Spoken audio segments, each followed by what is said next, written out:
सावधान मुसलमानों, एक ज़रूरी ऐलान या ज़रूरी सूचना, क्योंकि आपके लिए, आपके बच्चों के लिए, आपके परिवार वालों के लिए बहुत बड़ी खबर है। कितने बड़े लेवल पर ये साजिश हो रही है, इसके बारे में शायद आप लोगों को पता नहीं है, आपको जानकारी भी नहीं होगा, लेकिन आप लोगों को इस जानकारी को ज़्यादा से ज़्यादा लोगों तक शेयर करना है, ज़्यादा से ज़्यादा लोगों तक पहुंचाना है, अपने परिवार के लोगों तक, अपने आसपास के लोगों तक, अपने पड़ोसियों तक, क्योंकि बहुत बुरी साजिश रची जा रही है। और इसी साजिश का भांडा कैसे फूटा है वो सब कुछ आपको एक एक करके बताऊंगी तो आप दंग रह जाएंगे। दोस्तों, इस वक्त मुस्लिम समुदाय के लोगों के ज़रिए इस्लामिक कैलेंडर के अनुसार मुहर्रम का महीना चल रहा है, यानी कि इस्लाम के मानने वालों के लिए नया साल।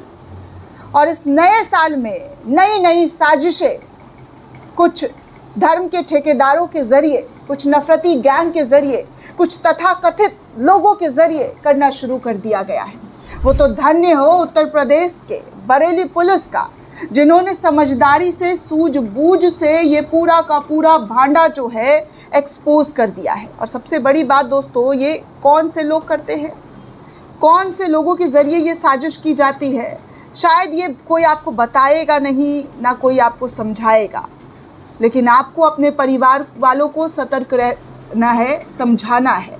और ऐसी चीज़ों में बिल्कुल भी नहीं आना है जहाँ पर कोई आपको ये कहे कि आप पाकिस्तान जिंदाबाद के नारे लगाएं, कोई आपको ये कहे, आपके बच्चों को स्पेशली, आप तो समझदार हैं, आप बड़े हैं तो आप समझ जाएंगे, लेकिन आपके बच्चों के साथ ये साजिश हो सकती है। और उस साजिश के तहत आपके पूरे परिवार को, जी हाँ, आपके पूरे परिवार को फंसाया जा सकता है, पूरे परिवार पर गाज गिराया जा सकता है।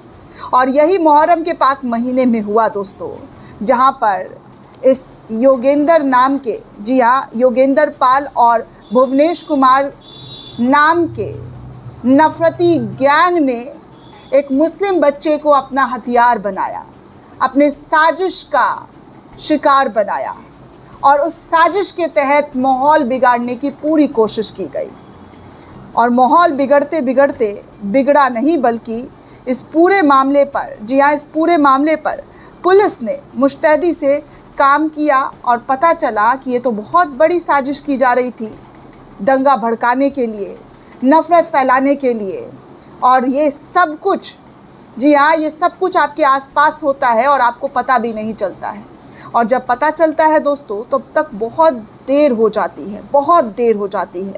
और ऐसा ही, जी हाँ, ऐसा ही इस मामले में देखने सुनने को मिला। लेकिन देरी नहीं, दंगा फसाद नहीं, बल्कि मुसलमानों की समझदारी कहिए कि उन्होंने मुहर्रम के पाक महीने में समझदारी से काम लिया और इस पूरे खेल को पुलिस के साथ एक्सपोज कर दिया। दरअसल दोस्तों, उत्तर प्रदेश के बरेली में ताजिया जुलूस के दौरान पाकिस्तान जिंदाबाद के नारे लगाए गए और ये वीडियो सोशल मीडिया पर खूब वायरल किया गया और मुसलमानों को कहा गया कि वो होते ही आतंकवादी, वो खाते पाकिस्तान का, खाते हिंदुस्तान का है, गाते पाकिस्तान का है। ऐसी तमाम चीज़ें उनको लेकर कही जाती रही है। कोई नई बात आज की नहीं है, हमेशा से कही जाती रही है।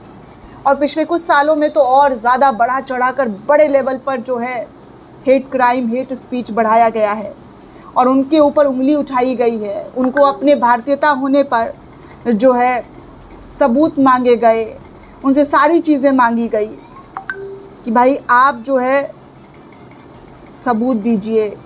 लेकिन हुआ क्या दोस्तों, हुआ क्या?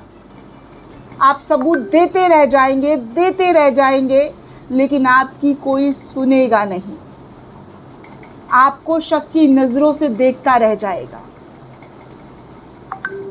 यही हो रहा है दोस्तों। और इसी में आपको कहा जाता है कि आप जो है इस देश के बारे में अच्छा नहीं सोचते हैं, आप इस देश का भला नहीं कर पा रहे हैं, आपको शक की नज़रों से देखा जाता है, क्योंकि साजिश करने वाले आपके अगल बगल घूम रहे हैं। आपको फंसाने के लिए हर टाइम, हर वक्त कोई ना कोई लगा हुआ है, पीछे पड़ा हुआ है। तो इन्हीं तमाम चीज़ों से आपको सावधानी बरतनी है, होशियारी दिखानी है और अपने बच्चों का, अपने परिवार वालों का भविष्य सुरक्षित रखना है। तो ऐसे लोगों से सावधान रहना होगा। कब कहाँ कैसे आपको फंसा दिया जाएगा आपको पता नहीं चलेगा। इसीलिए स्पेशली आप अपने बच्चों को समझाइए कि कोई भी आकर आपके बच्चों को कुछ ऐसी चीज़ें, कुछ ऐसी बातें कहने को कहे, रिकॉर्ड कर रहा हो, तो वो उनसे संभल जाए, उनके झांसे में ना आए। आपको बता दूं दोस्तों, उत्तर प्रदेश के बरेली में ताजिया जुलूस के दौरान पाकिस्तान जिंदाबाद का नारा लगाया गया। योगेंद्र पाल ने यह वीडियो सोशल मीडिया पर डाला और आरोप लगाया कि नारेबाजी का विरोध करने पर हिंदू समुदाय के लोगों को पीट दिया गया। पुलिस जांच में खुलासा हुआ कि योगेंद्र पाल सिंह भाव और भुवनेश कुमार ने एक मात्र 12 साल के छोटे बच्चे, जी हाँ छोटे मुस्लिम बच्चे से ये सब नारा लगवाया और माहौल भड़काने के लिए वीडियो बनाकर खुद वायरल कर दिया। दोनों युवक को अब पुलिस ने गिरफ्तार किया है।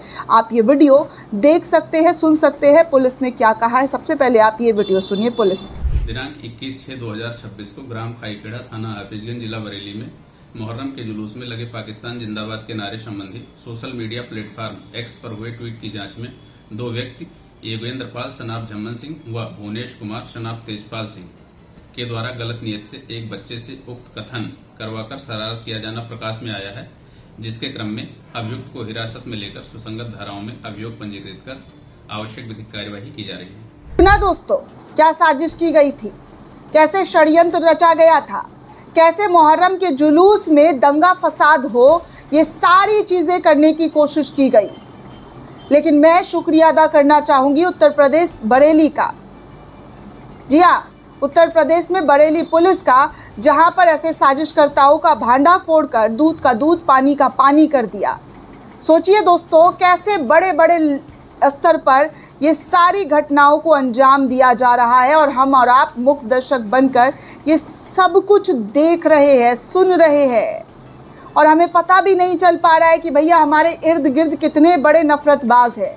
एक छोटे बच्चे को हथियार बना दिया दोस्तों, इससे बड़ा और घटिया काम क्या हो सकता है? कुछ हो सकता है कि 12 साल के बच्चों से पहले वीडियो बनवा दी गई और उसमें पाकिस्तान जिंदाबाद के नारे लगवा दिए गए और उसके बाद कहा गया कि हिंदुओं की पिटाई की गई। तो हिंदुओं की पिटाई करने के बाद इस जुलूस में पाकिस्तान जिंदाबाद के नारे लगा दिए गए। अरे ऐसे लोगों पर ना दोस्तों कोड़े बरसने चाहिए, कोड़ों से मारना चाहिए, भगा भगा कर, दौड़ा दौड़ा कर,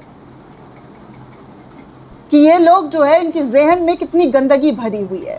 मुसलमानों को बदनाम करने के लिए, उनके त्यौहार को उनके रंग में भंग डालने के लिए सारी कोशिशें करने की जो चीज़ें वो चलती रहती है, इन लोगों के ज़रिए की जाती है।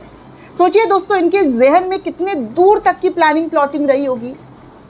ऐसे लोगों को मैं संदेश देना चाहूँगी कि अरे नफरती चिंटू, इस देश के मुसलमान कभी पाकिस्तान के रहनुमाई नहीं करते हैं। जितना तुम लोगों के ज़रिए पाकिस्तान का रट रटा जाता है, इस देश के मुसलमान तो पाकिस्तान पर थूकते तक नहीं। पाकिस्तान प्रेम तुम लोगों का ज़्यादा दिखता है। इसीलिए तुम जैसे नफरती चिंटू, नफरती गुंडे ऐसी हरकत करके माहौल इस देश का ख़राब करना चाहते हैं, शांति भंग करना चाहते हैं, नफ़रत फैलाना चाहते हैं।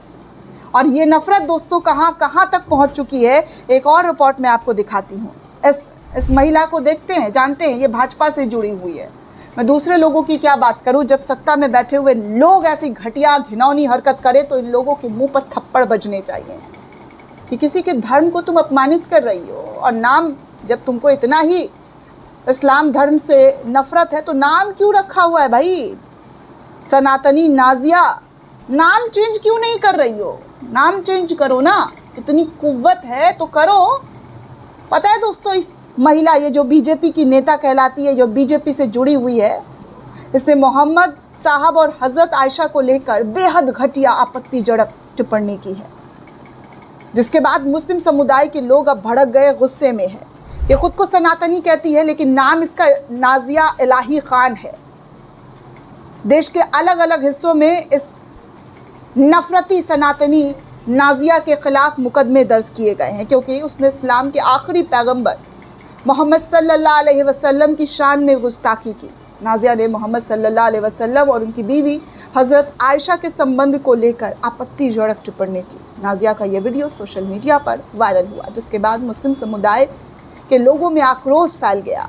वहीं नाजिया अपने सोशल मीडिया पर पोस्ट करके खुद को पीड़ित दिखाने की कोशिश कर रही है कि उसे धमकियाँ मिल रही है। क्यों मिल रही है धमकियाँ तुम्हें? अगर कोई मुस्लिम समुदाय के ज़रिए हिंदू धर्म के देवी देवताओं का अपमान किया जाता तो क्या उन्हें धमकियाँ नहीं मिलती? क्या उनको धमकाया नहीं जाता? और आप सभी को पता है दोस्तों कि इस्लाम के मानने वाले हुजूर की शान में, माँ आयशा के शान में एक शब्द नहीं सुन सकते हैं कि कोई आपत्तिजनक बातें की जा रही हो, कोई ऊल जुलूल बातें की जा रही हो, मर मिट जाएंगे। लेकिन उनके लिए पैगंबर मोहम्मद साहब, उनसे जुड़ी हुई तमाम चीज़ें सबसे ज़्यादा इम्पॉर्टेंट है। लेकिन ऐसे लोग क्या कर रहे हैं दोस्तों, आपके सामने है।